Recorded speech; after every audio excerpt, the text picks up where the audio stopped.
Ini garis tangan barunya beliau itu di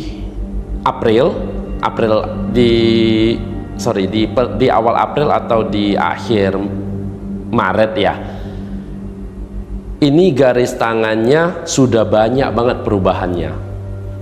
Poin pertama, kalau kita cerita percintaannya garis tangan Fuji sekarang, dulunya faktor keluarga di garis tangannya cukup tebal banget.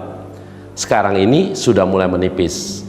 Itu mengartikan pasangan berikutnya atau calon pasangan berikutnya itu sudah semakin jauh atau sudah terlepas lah dari keluarga besar yang akan ikut campur dalam masalah percintaan. So, congrats untuk Fuji, perjalanan kedepannya akan lebih baik dalam masalah percintaan, garis percintaannya yang ada kaitan dengan keluarga besar itu.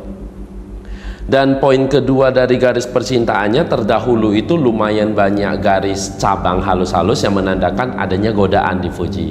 Sekarang ini sudah mulai menipis, meskipun tetap ada satu garis cabang itu yang menandakan si Fuji ini sebenarnya mempunyai pilihan lebih dari satu.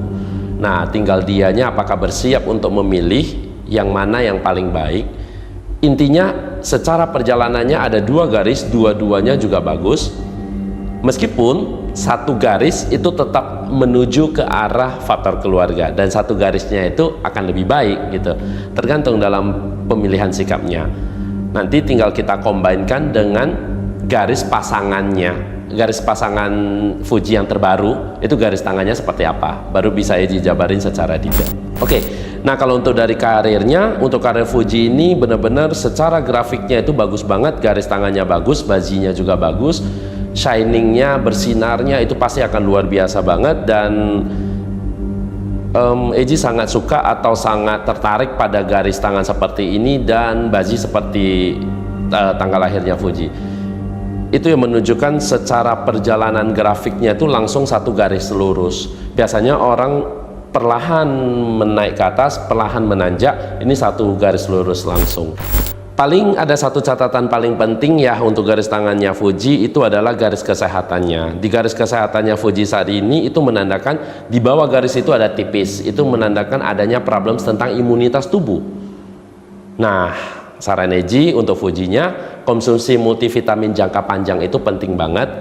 Jangka panjang tapi berkala ya, misalkan beli multivitamin satu botol, setelah habiskan istirahat dulu, mungkin 2 minggu, 3 minggu atau sebulan, habis itu baru dilanjutin untuk multivitamin botol keduanya. Nah, itu sangat penting untuk Fuji karena secara garisnya, kesehatannya beliau ditambah lagi mungkin karena tuntutan kerja yang terlalu padat itu membuat imunitas tubuh juga turun, secara garisnya juga menjadi tipis, dan itu proses yang mengharuskan Fuji itu mengembalikan imunitas tubuh itu untuk kesehatannya. Paling satu lagi yang catatan paling penting dari garis tangannya Fuji sebenarnya adalah kepribadian keduanya atau secondary personality-nya.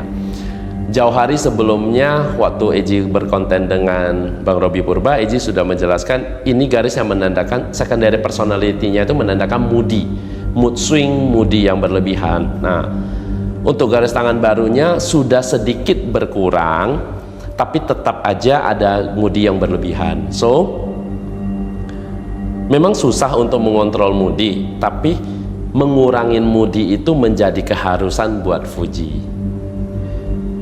Yang lainnya yang paling harus diperhatikan lagi, kalau kita kembali lagi cerita tentang karir itu, problem terbesarnya itu adalah faktor internal. Fuji harus waspada, internalnya Fuji, sekitarannya Fuji punya potensi untuk menyebabkan kerugian di Fuji.